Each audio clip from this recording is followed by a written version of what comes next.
ಶ್ರೀ ಹರಿವಾಯುಗುರುಭ್ಯೋ ನಮಃ. ಓಂ ವಂದೇ ವಿಷ್ಣುಂ ನಮಾಮಿ ಶ್ರಿಯಮಥ ಚ ಭುವಂ ಬ್ರಹ್ಮವಾಯೂ ಚ ವಂದೇ ಗಾಯತ್ರೀಂ ಭಾರತೀಂ ತಾಮಪಿ ಗರುಡಮನಂತಂ ಭಜೆ ರುದ್ರದೇವಂ ದೇವೀಂ ವಂದೇ ಸುಪರ್ಣೀಮಹಿಪತಿದಯಿತಾಂ ವಾರುಣೀಮಪ್ಯುಮಾಂ ತಾಂ ಇಂದ್ರಾದೀನ್ ಕಾಮಮುಖ್ಯಾನಪಿ ಸಕಲಸುರಾನ್ ತದ್ಗುರೂನ್ ಮದ್ಗುರೂಂಶ್ಚ ಅಭ್ರಮಂ ಭಂಗರಹಿತಂ ಅಜಡಂ ವಿಮಲಂ ಸದಾ ಆನಂದತೀರ್ಥಮತುಲಂ ಭಜೆ ತಾಪತ್ರಯಾಪಹಂ. ಸಾಧಿತಾ ಕಿಲ ಸತ್ತತ್ವಂ ಬಾಧಿತಾ ಕಿಲ ದುರ್ಮತಂ ಬೋಧಿತಾ ಕಿಲ ಸನ್ಮಾರ್ಗಂ ಮಾಧವಾಖ್ಯಯತಿಂ ಭಜೆ. ಸಂಸ್ಥಾನರಕ್ಷಣೆ ಶೂರಾನ್ ಪ್ರಸನ್ನಾನ್ ರಾಘವಾರ್ಚನೆ ಪ್ರಣಮಾಮಿ ಗುರೋನ್ ನಿತ್ಯಂ ಪ್ರಸನ್ನಶೂರಮಾಧವಾನ್. ಪ್ರಸನ್ನಶೂರಮಾಧವಕರಾಬ್ಜೋತ್ಥಾನ್ ಯತೀಶ್ವರಾನ್ ವೀರರಾಮರತಾನ್ ವಂದೇ ವಿದ್ಯಾಸಾಗರಮಾಧವಾನ್. ಪೃಥ್ವೀಮಂಡಲಮಧ್ಯಸ್ಥಾಃ ಪೂರ್ಣಬೋಧಮತಾನುಗಾಃ ವೈಷ್ಣವಾಃ ವಿಷ್ಣುಹೃದಯಾಃ ತಾನ್ ನಮಸ್ಯೆ ಗುರುನ್ ಮಮ. ಆಪಾದಮೌಳಿಪರ್ಯಂತಂ ಗುರುಣಾಮಾಕೃತಿಂ ಸ್ಮರೇತ್ ತೇನ ವಿಘ್ನಾಃ ಪ್ರಣಶ್ಯಂತಿ ಸಿದ್ಧ್ಯಂತಿ ಚ ಮನೋರಥಾಃ. ಶ್ರೀಗುರುಭ್ಯೋ ನಮಃ. ಹರಿ ಓಂ. ವಿಶ್ವಂ ವಿಷ್ಣುರ್ವಷಟ್ಕಾರೋ ಭೂತಭವ್ಯಭವತ್ರಭುಃ ಭೂತಕೃದ್ಭೂತಭೃದ್ಭಾವೋ ಭೂತಾತ್ಮ ಭೂತಭಾವನಃ. ಭೂತಭವ್ಯಭವನ್ನಾಥಃ ಪವನಃ ಪಾವನೋ ಅನಲಃ ಕಾಮಃ ಕಾಮಕೃತ್ ಕಾಂತಃ ಕಾಮಃ ಕಾಮಪ್ರದಃ ಪ್ರಭುಃ. ನಮ್ಮ ವಿಷ್ಣು ಸಹಸ್ರನಾಮ ಪಾಠದಲ್ಲಿ ಹಿಂದೆ ನಾವು ಕಾಮಕೃತ್ ಎಂಬುವಂತಹ ನಾಮವನ್ನು ಹೇಳ್ಕೊಳ್ತಾ ಕಾಮನನ್ನು ಮನ್ಮಥನನ್ನು ಹುಟ್ಟಿಸಿದವನು ಮನ್ಮಥ ಜನಕ ಆದ ಕಾರಣ ಕಾಮಕೃತ್ ಅಂತ ಭಗವಂತನಿಗೆ ಹೆಸರು ಅಂತ ಹೇಳ್ತಾ ಕಾಮನನ್ನು ಭಗವಂತ 3 ಬಾರಿ ಹುಟ್ಟುವಂತೆ ಮಾಡಿದ್ದಾನೆ. ಯಾವುದು ಅಂಥೇಳಿ ನಮಗೆ ಯಾವ ಯಾವ ಸಂದರ್ಭ ಆ 3 ಬಾರಿ ಎಂಬ ವಿಷಯವನ್ನು ತಿಳಿಸ್ತಾ ಇದ್ದಾರೆ. ಅಂದರೆ ಕಾಮಕೃತ್ ಕಾಮನ ಮನ್ಮಥನ ಹುಟ್ಟುವಿಕೆಗೆ ಕಾರಣನಾದವನು. ಹರಿವಂಶ ವಿಷ್ಣು ಪರ್ವ. ರುಕ್ಮಿಣ್ಯಾಂ ವಾಸುದೇವಸ್ಯ ಲಕ್ಷ್ಮ್ಯಾಂ ಕಾಮೋ ಧೃತವ್ರತಃ ಶಂಬರಾಂತಕರೋ ಜಜ್ಞೆ ಪ್ರದ್ಯುಮ್ನಃ ಕಾಮದರ್ಶನಃ. ಇನ್ನು ಮಹಾಭಾರತ ತಾತ್ಪರ್ಯ ನಿರ್ಣಯದಲ್ಲಿ ಚತುಸ್ತನೋರ್ಹರೇಃ ಪ್ರಭೋಸ್ತೃತೀಯ ರೂಪ ಸಂಯುತಃ ತದಸ್ತದಾಹ್ವಯೋ ಅಭವತು. ಇನ್ನು ಮತ್ತು ಮಹಾಭಾರತ ತಾತ್ಪರ್ಯ ನಿರ್ಣಯದಲ್ಲಿ ತಯಾ ರಮನ್ ಜನಾರ್ದನೋ ವಿಯೋಗಶೂನ್ಯಯಾ ಸದಾ ಅಧತ್ತ ಪುತ್ರಮುತ್ತಮಂ ಮನೋಭವಂ ಪುರಾತನಂ. ಇನ್ನು ಮಹಾಭಾರತ ತಾತ್ಪರ್ಯ ನಿರ್ಣಯದಲ್ಲಿ ಯೋ ಅಸುರೋ ವಕ್ರನಾಮಾಸೀದವಧ್ಯ ಬ್ರಹ್ಮಣೋ ವರಾತ್ ತದಾ ಜಾತಾದ್ ವಸುದೇವ ಪುತ್ರಾತ್ ಕಾಮಾದೃತೆ ಕ್ವಚಿತು ತಂ ಹಂತುಮೇವ ಪುತ್ರಂ ಸ್ವಂ ಪ್ರದ್ಯುಮ್ನ ಮುದರೇರ್ಪ್ಯ ಚ ಆಯಾತ ಇಹತಂ ಚಾಪಿ ದದಾಹ ಸ್ವೋದರಾದುತ್ಸತಂ ನಿಸ್ಸಾರಯಿತ್ವಾ ಪುನಶ್ಚ ಸ್ವೋದರೇ ಪುತ್ರಂ ಸ್ಥಾಪಯಾಮಾಸ ಕೇಶವಃ ಸದ್ಯೋ ಗರ್ಭಂ ಪುನಸ್ತಂಚ ರುಕ್ಮಿಣ್ಯಾಂ ಜನಯಿಷ್ಯತಿ. 3 ಸಂದರ್ಭಗಳಲ್ಲಿ 3 ಬಾರಿ ಕಾಮನು ಹುಟ್ಟುವಂತೆ ಭಗವಂತ ಮಾಡಿದ್ದಾನೆ. ಆದ ಕಾರಣ ಅವನಿಗೆ ಕಾಮಕೃತು ಅಂಥೇಳಿ. ರುಕ್ಮಿಣ್ಯಾಂ ವಾಸುದೇವಸ್ಯ ಲಕ್ಷ್ಮ್ಯಾಂ ಕಾಮೋ ಧೃತವ್ರತಃ. ಕೃಷ್ಣನು ರುಕ್ಮಿಣಿಯ ಮಗನಾಗಿ ಹುಟ್ಟಿದ್ದಾನೆ. ಕೃಷ್ಣ ರುಕ್ಮಿಣಿಯರ ಮಗನಾಗಿ ಅವನ ಹೆಸರು ಪ್ರದ್ಯುಮ್ನ. ಪ್ರದ್ಯುಮ್ನ ನಾಮಕ ಭಗವದ್ರೂಪದ ಆದೇಶದಿಂದಲೇ ಅವನು ಪ್ರದ್ಯುಮ್ನ ಎಂದು ಕರೆಯಲ್ಪಟ್ಟಿದ್ದಾನೆ. ಕಾಮನು ನಿತ್ಯಾವಿಯೋಗಿನಿಯಾದಂತಹ ಅವಿಭಕ್ತ ಕುಟುಂಬಿನಿಯಾದ ಲಕ್ಷ್ಮೀದೇವಿಯ ಅವತಾರವಾದ ರುಕ್ಮಿಣಿಯ ಜೊತೆಗೆ ಕ್ರೀಡಿಸಿ ಒಂದು ಬಾರಿ ಅವರಿಬ್ಬರಿಗೆ ಮಗನಾಗಿ ಕಾಮನು ಹುಟ್ಟಿದ್ದಾನೆ. ಮತ್ತು ಈ ಕೈಲಾಸ ಯಾತ್ರಾ ಸಂದರ್ಭದಲ್ಲಿ ಮತ್ತೊಮ್ಮೆ ಕಾಮನು ಹುಟ್ಟಿದ್ದಾನೆ. ಅದು ಏನು ವಿಷಯ ಅಂತ ಹೇಳಿದಾಗ ನಮಗೆ ಈ ವಕ್ರಾಸುರನ ಸಂಹಾರ, ಈ ವಕ್ರಾಸುರ ಎಂಬುವವನು ಏನು ಮಾಡಿದ್ದಾನೆ, ವರವನ್ನು ಪಡೆದಿದ್ದಾನೆ. ನನಗೆ ಮರಣ ಬರಬಾರದು ಎಂಬುದು ಪ್ರಕೃತಿ ನಿಯಮಕ್ಕೆ ವಿರುದ್ಧ, ಭಗವಂತನ ಇಚ್ಛೆಗೆ ವಿರುದ್ಧ. ಆದ ಕಾರಣ ಅವನು ಚತುರ್ಮುಖ ಬ್ರಹ್ಮನಿಂದ ವರ ಪಡೆದಿದ್ದ ವಕ್ರಾಸುರ. ಏನಂತ ಹೇಳಿದ್ರೆ, ಭಗವಂತನಿಂದ ಆಗಲೇ ಹುಟ್ಟಬೇಕು ಅಂತಹ ಕಾಮನಿಂದ, ಮನ್ಮಥನಿಂದ ಬಿಟ್ಟು ಇನ್ನು ಯಾರಿಂದ ನನಗೆ ಮರಣ ಬರಬಾರದು ಅಂತ ಚತುರ್ಮುಖ ಬ್ರಹ್ಮನಿಂದ ಈ ವಕ್ರಾಸುರ ವರವನ್ನು ಪಡೆದಿದ್ದ. ಆ ವಕ್ರಾಸುರನ ಸಂಹಾರಕ್ಕಾಗಿ ಬ್ರಹ್ಮದೇವರು ಜೀವೋತ್ತಮರಾದ ತನ್ನ ಭಕ್ತಾಗ್ರೇಸರಾದ ಬ್ರಹ್ಮ ಕೊಟ್ಟ ವರವನ್ನು ನಿಜ ಮಾಡುವುದಕ್ಕಾಗಿ, ಬ್ರಹ್ಮನ ಮಾತನ್ನು ನಿಜ ಮಾಡುವುದಕ್ಕಾಗಿ, ಸತ್ಯಂ ವಿಧಾತುಂ ನಿಜಭೃತ್ಯ ಭಾಷಿತಂ ವ್ಯಾಪ್ತಿಂಚ ಭೂತೇಷು ಅಖಿಲೇಷು ಚಾತ್ಮನಃ ಅದೃಶ್ಯತಾತ್ಯದ್ಭುತ ರೂಪಮುದ್ಧಂ ಸ್ತಂಭೆ ಸಭಾಯಾಂ ನ ಮೃಗಂ ನ ಮಾನುಷಂ ಅಂತ ತನ್ನ ನಿಜಭೃತ್ಯನಾದ ಭಕ್ತನಾದ ಬ್ರಹ್ಮನ ವರವನ್ನು ನಿಜ ಮಾಡುವುದಕ್ಕಾಗಿ, ವಕ್ರಾಸುರನ ಸಂಹಾರಕ್ಕಾಗಿ ಪ್ರದ್ಯುಮ್ನನನ್ನು ಭಗವಂತ ತನ್ನ ಹೊಟ್ಟೆಯಲ್ಲೇ ಇಟ್ಟುಕೊಂಡು ಕೃಷ್ಣನು ಕೈಲಾಸ ಪರ್ವತಕ್ಕೆ ಹೋಗಿ ಆಗ ತನ್ನ ಉದರದಿಂದ ಆ ಮನ್ಮಥನನ್ನು, ಕಾಮನನ್ನು ಹೊರಗೆ ಹಾಕಿ ಆ ಕಾಮನ ಮೂಲಕ ವಕ್ರಾಸುರನನ್ನು ಕೊಲ್ಲಿಸಿದ್ದಾನೆ ಭಗವಂತ. ಕಾಮನು ಹುಟ್ಟಿದ ಕೂಡಲೇ ಅವನಿಂದ ಮಾತ್ರ ನಾನು ಸಾಯಬೇಕು ಎಂಬ ವರವನ್ನು ಪಡೆದಿದ್ದ. ಅದೇ ರೀತಿಯಾಗಿ ಕೃಷ್ಣ ಅವನನ್ನು ತನ್ನ ಹೊಟ್ಟೆಯಲ್ಲಿಟ್ಟುಕೊಂಡು ಕೈಲಾಸ ಪರ್ವತಕ್ಕೆ ಹೋಗಿ ಹೊಟ್ಟೆಯಿಂದ ಹೊರಗೆ ಹಾಕಿ ಹೊರಗೆ ಬಂದ ಕಾಮನಿಂದ ವಕ್ರಾಸುರನನ್ನು ಸಂಹಾರ ಮಾಡಿಸಿದ. ಇದು 2ನೇ ಬಾರಿ. 3ನೇ ಬಾರಿ ಪುನಃ ಮತ್ತು ಪ್ರದ್ಯುಮ್ನನನ್ನು ತನ್ನ ಹೊಟ್ಟೆಯಲ್ಲಿ ಇಟ್ಟುಕೊಂಡು ರುಕ್ಮಿಣಿಯ ಮೂಲಕ ಮತ್ತು ಅವನು ಹುಟ್ಟುವಂತೆ ಮಾಡಿದ್ದಾನೆ. ಅದೇ ಹೇಳ್ತಾ ಇದ್ದಾರೆ, ಪುನಶ್ಚ ಸ್ವೋದರೇ ಪುತ್ರಂ ಸ್ಥಾಪಯಾಮಾಸ ಕೇಶವಃ ಸದ್ಯೋಗರ್ಭಂ ಪುನಸ್ತಂಚ ರುಕ್ಮಿಣ್ಯಾಂ ಜನಯಿಷ್ಯತಿ. ಭಗವಂತ ಮತ್ತೂ ತನ್ನ ಹೊಟ್ಟೆಯಲ್ಲಿ ಕಾಮನನ್ನು ಇಟ್ಕೊಂಡು ರುಕ್ಮಿಣಿ ಮೂಲಕ ಮತ್ತೂ ಹುಟ್ಟುವಂತೆ ಮಾಡಿದ್ದಾನೆ. ಈ ರೀತಿಯಾಗಿ ಕೃಷ್ಣ ಕಾಮನನ್ನು 3 ಬಾರಿ ಹುಟ್ಟುವಂತೆ ಮಾಡಿರೋದರಿಂದ ಕಾಮಕೃತು ಅಂತ ಭಗವಂತನಿಗೆ ಹೆಸರು. ನಮಗೆ ಇದೆಲ್ಲ ನೋಡಿದಾಗ ಏನಿದು, ಸರಿ ಕೃಷ್ಣ ರುಕ್ಮಿಣಿಯರಿಗೆ ಮಗನ ಹುಟ್ಟಿದ ಅಂದರೆ ಸರಿ, ಆದರೆ ಕಾಮನನ್ನು ಹೊಟ್ಟೆಯಲ್ಲಿಟ್ಕೊಳ್ಳೋದು, ಬೇಕು ಅಂದಾಗ ಅವನನ್ನು ಹೊರಗೆ ಹಾಕೋದು, ಅವನಿಂದ ವಕ್ರಾಸುರನ ಸಂಹಾರ ಮಾಡೋದು, ಮತ್ತು ಹೊಟ್ಟೆಯಲ್ಲಿಟ್ಕೊಳ್ಳೋದು, ಮತ್ತು ರುಕ್ಮಿಣಿ ದೇವರ ಮೂಲಕ ಹುಟ್ಟಿಸೋದು, ಅದು ಏನಿವೆಲ್ಲ ಅಂದರೆ ಇದೆಲ್ಲವೂ ಕೂಡ ದೇವಮಾಯೆ. ಇವೆಲ್ಲವೂ ಭಗವಂತನ ಲೀಲೆಗಳು. ಅಲ್ಲಿ ಮನ್ಮಥನೂ ಒಬ್ಬ ದೇವತೆ. ದೇವತಾ ಪ್ರಮಾಣಗಳು, ಮನುಷ್ಯನ ಪ್ರಮಾಣಗಳು ಭಿನ್ನವಾಗಿರುತ್ತೆ.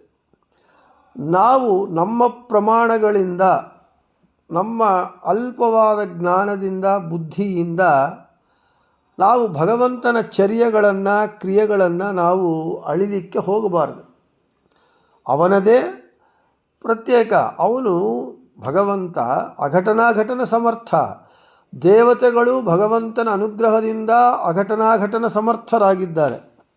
ಆದ ಕಾರಣ ಇದೆಲ್ಲ ಭಗವಂತನ ಲೀಲೆ. ಸರಿ, ಇನ್ನು ಭಗವಂತ ತನ್ನ ಹೊಟ್ಟೆಯಲ್ಲಿಟ್ಕೊಂಡು ಕಾಮನನ್ನು ಯಾವಾಗ ಬೇಕೋ ಹೊರಗೆ ಹಾಕಿ ವಕ್ರಾಸುರನ ಸಂಹಾರ ಮಾಡಿದ ಅಂತಂದರೆ, ಇವಾಗ ಲೌಕಿಕವಾಗಿರೋ ಒಂದು ವೈದ್ಯ ಪರಿಸ್ಥಿತಿಗಳಲ್ಲಿ ಇವಾಗೇನು ಡೆಲಿವರಿ ಎಂಬುದು ಮುಂಚೆ ಡೆಲಿವರಿ ಪೇಯ್ನ್ಸ್ ಬರಬೇಕು, ಯಾವಾಗೋ ಅವನು ಕೂಸು ಜನಿಸಬೇಕು, ಡೆಲಿವರಿ ಆಗಬೇಕು. ಆವಾಗ ಯಾವ ನಕ್ಷತ್ರ ಅವನಾದಾಗೆ ಅವನು ಹುಟ್ಟಿದಾಗ ಆ ನಕ್ಷತ್ರ ಏನು ಎತ್ತ ಅಂತೇಳಿ. ಆದರೆ ಇವಾಗ ನಾವು ಕೂಡ ಕೃಷ್ಣ ಇದ್ದಾಗೆ ಎಲ್ಲರೂ ಡೆಲಿವರಿಯಲ್ಲಿ ಹೊಟ್ಟೆಯಲ್ಲಿ ಇಟ್ಕೊಂಡ್ಬಿಟ್ಟು ಒಳ್ಳೆಯ ಮುಹೂರ್ತ, ಒಳ್ಳೆಯ ಟೈಮು, ರಾಹುಕಾಲ, ಗುಳಿಗೆ ಕಾಲ ಎಲ್ಲ ನೋಡಿ ಇವಾಗ ನಾವು ಡೆಲಿವರಿಗಳು ಮಾಡ್ತಾಯಿದ್ದೇವೆ. ಸಿಸೇರಿಯನ್ ಆಪ್ರೇಷನ್ ಮಾಡಿ ಒಳ್ಳೆಯ ಮುಹೂರ್ತದಲ್ಲೇ ಮಾಡ್ತಾಯಿದ್ದೇವೆ. ಆದರೂ ಕೂಡ ಇದೇನು ಇವಾಗ ನಾವು ಸಿಸೇರಿಯನ್ ಮಾಡಿ ಈ ಮಕ್ಕಳನ್ನ ಪಡೆಯೋದು ಎಂಬುದು ಹತ್ತತ್ರ ಒಂದು 20-25 ವರ್ಷಗಳಿಂದಲೇ, ಹತ್ತತ್ರ 30 ವರ್ಷಗಳಿಂದಲೇ ಶುರುವಾಗಿದೆ. ನಾವು ಒಳ್ಳೆಯ ಮುಹೂರ್ತದಲ್ಲಿ ನೋಡಿ ಮುಹೂರ್ತ ಇಟ್ಟು ಒಳ್ಳೆಯ ಕಾಲ, ಒಳ್ಳೆಯ ಗ್ರಹ ಕುಂಡಲಿ ಎಲ್ಲ ಇಟ್ಟು ಮಕ್ಕಳನ್ನ ಹಡಿದ್ರೂ ಕೂಡ ಏನಾಗ್ತಾ ಇದೆ, ಒಳ್ಳೆಯವರು ಹುಡ್ತಾ ಇಲ್ಲ, ಕೆಟ್ಟವರೇ ಹುಡ್ತಾ ಇದ್ದಾರೆ ಜಾಸ್ತಿ. ಯಾಕೆ ಅಂತ ಹೇಳಿದರೆ ಇದು ನಮ್ಮ ಪ್ರಯತ್ನ. ಆದರೆ ಭಗವಂತನ ಸಂಕಲ್ಪ ಯಾವುದು ಇರುತ್ತೋ ಅದಕ್ಕೆ ಅವನ ಜಾತಕ ಸೆಟ್ಟಾಗತ್ತೆ ಹೊರತು ಇದೆಲ್ಲ ನಾವು ಮಾಡಿಕೊಂಡಿರೋ ಕೃತಕವಾದಂಥದ್ದು. ನಾವೇ ಸಾಮಾನ್ಯ ಮನುಷ್ಯರಾದವರು ನಾವೇ ಡೆತ್ ಡೇಟ್ ಇನ್ನೂ ನಮಗೆ ಬಂದಿಲ್ಲ, ಇಟ್ಕೊಂಬೋ ಒಂದು ಸೈನ್ಸು ಬಂದಿಲ್ಲ ನಮಗೆ.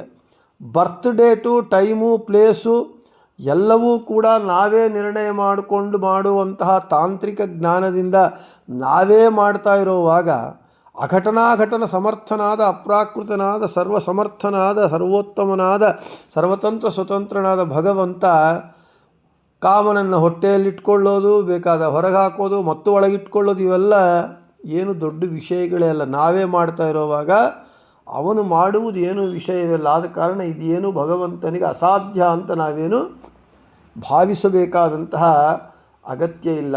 ಆದ ಕಾರಣ ಕಾಮನನ್ನು ಈ ರೀತಿಯಾಗಿ 3 ಬಾರಿ ಅವನ ಹುಟ್ಟುವಿಕೆಗೆ ಕಾರಣಕರ್ತೃ ಆಗಿರೋದರಿಂದ ಭಗವಂತನಿಗೆ ಕಾಮಕೃತ್ ಅಂತ ಹೆಸರು ಬಂದಿದೆ. ಇನ್ನು ಭಗವಂತ ಸುಖರೂಪತ್ವಾತ್ ಕಂ ಅಮಂ ಸಜ್ಜನಾನಾಂ ಅಜ್ಞಾನಂ ಕೃಂತತೀತಿ ದುರ್ಜನಾನಾಂ ಅಜ್ಞಾನಂ ಕರೋತೀತಿ ವಾ ಅಮಕೃತ್ ಕಂ ಚ ಅಸಾವಮಕೃಚ್ಚ ಕಾಮಕೃತು ಅಂತ ಹೇಳ್ತಾ ಇದ್ದಾರೆ. ಭಗವಂತ ಸುಖರೂಪತ್ವಾತ್ ಕಂ, ಅವನು ಸುಖರೂಪಿ, ಮತ್ತು ಅಮಂ ಸಜ್ಜನಾನಾಂ ಅಜ್ಞಾನಂ ಕೃಂತತೀತಿ, ಅವನೇ ಸುಖಸ್ವರೂಪ ಮತ್ತು ಸಜ್ಜನರ ಅಜ್ಞಾನವನ್ನು ಪರಿಹಾರ ಮಾಡ್ತಾನೆ. ಅಥವಾ ಇನ್ನೊಂದು ರೀತಿಯಲ್ಲಿ ದುರ್ಜನಾನಾಂ ಅಜ್ಞಾನಂ ಕರೋತೀತಿವ ಅಮಕೃತ್, ದುರ್ಜನರಿಗೆ ಅಜ್ಞಾನವನ್ನು ಉಂಟು ಮಾಡ್ತಾನೆ. ಆದ ಕಾರಣ ಇವನು ಕಾಮಕೃತ್ ಅಂತ ಹೆಸರು. ಭಗವಂತ ಸುಖಸ್ವರೂಪಿಯಾಗಿದ್ದಾನೆ. ಅವನ ಸುಖ ಎಂಬುದು ಸ್ವರೂಪಾತ್ಮಕವಾದದ್ದು. ಅದಕ್ಕೆ ಹೇಳ್ತಾರೆ ಜ್ಞಾನಾನಂದಗಳೇ ದೇಹವಾಗಿ ಉಳ್ಳವನು, ಕಾಂತಾಯ ಕಲ್ಯಾಣ ಗುಣೈಕಧಾಮ್ನೆ, ಮತ್ತು ಒಂದೇ ಗೋವಿಂದಂ ಆನಂದ ಜ್ಞಾನದೇಹಂ. ಆದ ಕಾರಣ ಅವನು ಸುಖಸ್ವರೂಪಿ. ಅವನು ಸುಖವೇ ಒಂದು ಮೂರ್ತಿಯಾಗಿರುವವನು. ಅದು ಅಪ್ರಾಕೃತವಾದ ಸುಖ. ಅಷ್ಟೇ ಅಲ್ಲ, ಸಜ್ಜನರಿಗೆ ತನ್ನ ಬಗ್ಗೆ ಇರುವ ಅಜ್ಞಾನವನ್ನು ಹೋಗಲಾಡಿಸುತ್ತಾನೆ, ಮತ್ತು ದುರ್ಜನರಿಗೆ ತನ್ನ ಬಗ್ಗೆ ಅಜ್ಞಾನವನ್ನು ಇನ್ನೂ ಉಂಟು ಮಾಡ್ತಾನೆ. ಯಾಕೆ? ಸಜ್ಜನರು ಸತ್ಸಾಧನೆ ಮಾಡಿಕೊಂಡು ಶಾಶ್ವತವಾದ ಶುದ್ಧವಾದ ಮುಕ್ತಿಯನ್ನು ಹೊಂದಬೇಕು. ದುರ್ಜನರು ಭಗವಂತನ ಅಜ್ಞಾನದಿಂದ ದುಸ್ಸಾಧನೆ ಮಾಡಿಕೊಂಡು ಅವರು ಶಾಶ್ವತವಾದ ನಿತ್ಯ ನರಕಕ್ಕೆ ಹೋಗಬೇಕು. ಆ ರೀತಿ ಮಾಡುವವನಾದ ಕಾರಣ ಭಗವಂತನಿಗೆ ಕಾಮಕೃತು ಅಂತ ಹೆಸರು. ಇನ್ನು ನಮಗೆ ಜಿಜ್ಞಾಸೆಯಲ್ಲಿ ಹೇಳ್ತಾ ಇದ್ದಾರೆ,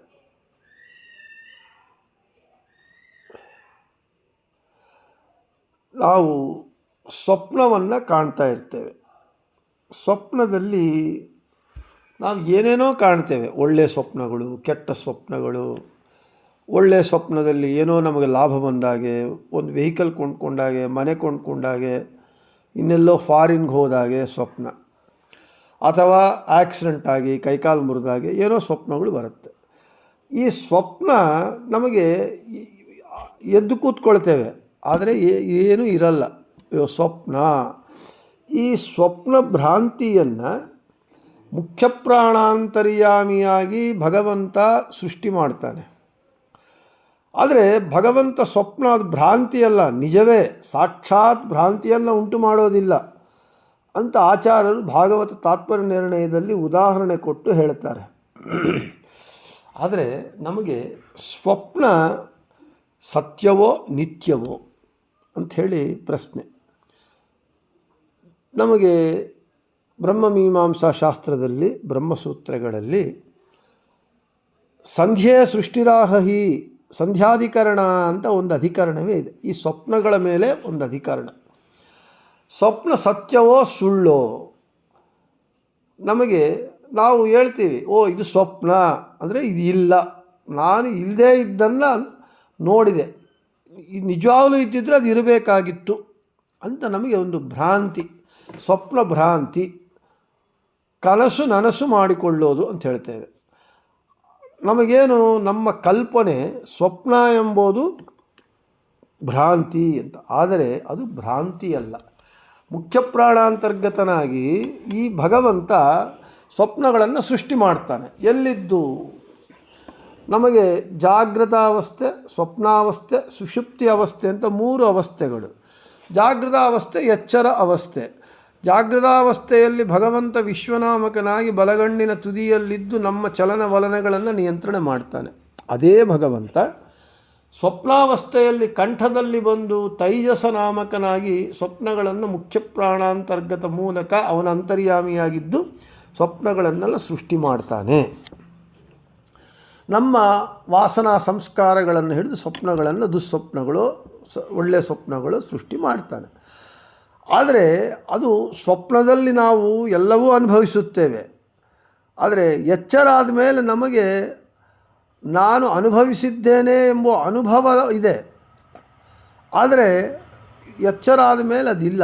ಆದರೆ ಸ್ವಪ್ನದಲ್ಲಿ ನಾವು ಏನು ಅನುಭವಿಸುತ್ತೇವೆ, ನೋಡ್ತೇವೆ, ಅದು ಭ್ರಾಂತಿಯಲ್ಲ, ಸತ್ಯ, ಸತ್ಯಭೂತವಾದದ್ದು. ತೈಜಸ ನಾಮಕ ಭಗವಂತ ನಮ್ಮ ಕಂಠದಲ್ಲಿದ್ದು ಸ್ವಪ್ನಗಳನ್ನು ಸೃಷ್ಟಿ ಮಾಡಿ ಆ ಸ್ವಪ್ನದ ಅನುಭವವನ್ನು ನಮಗೆ ಕೊಡ್ತಾ ಇದ್ದಾನೆ. ಭಗವಂತ ಸೃಷ್ಟಿ ಮಾಡಿದ್ದು ಯಾವುದೂ ಸುಳ್ಳಾಗಲ್ಲ. ಸುಳ್ಳಾದರೆ ಅವನು ಭಗವಂತನಾಗುವುದಿಲ್ಲ. ಆದ ಕಾರಣ ಸ್ವಪ್ನದಲ್ಲಿ ಭಗವಂತ ನಮಗೆ ಸೃಷ್ಟಿ ಮಾಡಿ ತೋರಿಸಿ ಮತ್ತು ಆ ಸೃಷ್ಟಿಯನ್ನೆಲ್ಲ ನಾಶ ಮಾಡಿಬಿಡ್ತಾನೆ. ಆ ಸಂಧ್ಯಾಧಿಕರಣ ಅದೇ ಹೇಳುತ್ತೆ. ಸ್ವಪ್ನ ಸುಳ್ಳು ಅಂತ ಪೂರ್ವಪಕ್ಷ, ಆದರೆ ಸತ್ಯ ಅಂತ ಸಿದ್ಧಾಂತ. ಆದ ಕಾರಣ ಸ್ವಪ್ನಗಳು ಸತ್ಯ, ಭ್ರಾಂತಿ ಅಲ್ಲ ಅಂತ ಹೇಳ್ತಾ, ಇನ್ನು ಆದರೆ ಅದೇ ಭಗವಂತ ತಾನು ಅವತಾರಗಳಲ್ಲಿ ಬದ್ಧನಾಗಿದ್ದೇನೆ, ಮರಣ ಹೊಂದಿದ್ದೇನೆ, ಹುಟ್ಟಿದ್ದೇನೆ ಅಂತ ಭ್ರಾಂತಿ ನಮಗೆ ಕೊಡ್ತಾ ಇದ್ದಾನಲ್ಲ. ಕೃಷ್ಣ ಹುಟ್ಟಿದ, ಕೃಷ್ಣ ನಿರ್ಯಾಣ ಹೊಂದಿದ, ರಾಮ ಹುಟ್ಟಿದ ಅಂತ ಈ ರೀತಿಯಾಗಿ ಭ್ರಾಂತಿಯನ್ನು ನಮಗೆಲ್ಲ ಕೊಡ್ತಾ ಇದ್ದಾನಲ್ವಾ. ಇದು ಆಚಾರ್ಯರ ಭಾಗವತ ತಾತ್ಪರ್ಯ ನಿರ್ಣಯಕ್ಕೆ, ವಾಕ್ಯಕ್ಕೆ ವಿರೋಧವಾಗಿದೆ ಅಲ್ವಾ ಅಂತ ಹೇಳಿದರೆ ಇಲ್ಲ. ಭಗವಂತ ಎಲ್ಲ ತನ್ನ ಅವತಾರಗಳಲ್ಲಿ ತಾನು ಬದ್ಧನು, ಮರಣ ಹೊಂದಿದವನು, ಹುಟ್ಟಿದವನು ಅಂತ ಏನು ಹೇಳ್ತಾನೆ, ಅವೆಲ್ಲವೂ ಕೂಡ ದುರ್ಜನರನ್ನು, ತಾಮಸ ಜೀವರನ್ನು ಮೋಹಗೊಳಿಸಿ ಅವರಿಗೆ ತನ್ನ ಬಗ್ಗೆ ಯಥಾರ್ಥ ಜ್ಞಾನ ಬರದೇ ಮಾಡುವುದಕ್ಕಾಗಿ ಮಾಡುವ ವಿಡಂಬನೆ. ಅದು ಕೂಡ ಏನು ಮಾಡ್ತಾನೆ, ಅವೆಲ್ಲವೂ ಕೂಡ ತನ್ನ ಸೇವಕರಾದ, ತನ್ನ ಪರಿವಾರವಾದಂತಹ ಲಕ್ಷ್ಮೀದೇವಿ, ಪ್ರಾಣದೇವರು, ದೇವತೆಗಳ ಮೂಲಕ ಅವುಗಳನ್ನೆಲ್ಲ ಮಾಡ್ತಾ ಇರ್ತಾನೆ. ತಾನು ಭ್ರಾಂತಿ ಮಾಡುವುದಿಲ್ಲ.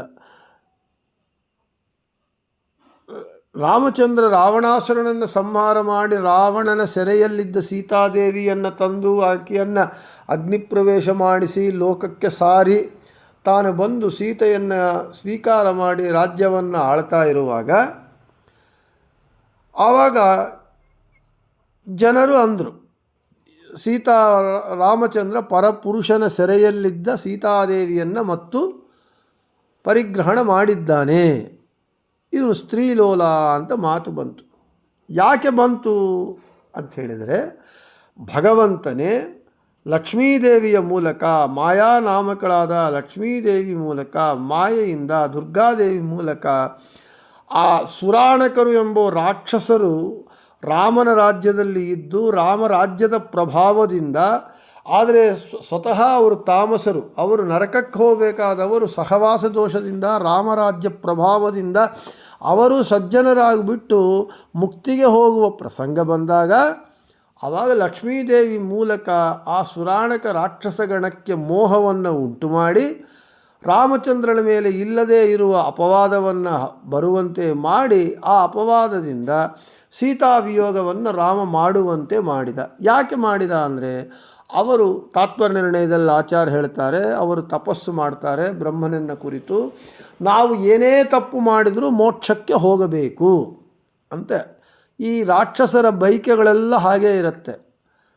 ಹೇಗೆ ಅಂತ ಹೇಳಿದ್ರೆ, ನಾನು ಪರೀಕ್ಷೆ ಬರಿತೀನಿ, ಏನು ಬರೆಯಲ್ಲ, ನನಗೆ 0 ಮಾರ್ಕುಗಳು ಬಂದರೂ ನಾನು ಪಾಸಾಗಬೇಕು ಅಂತ ಕೇಳಿದಂತೆ.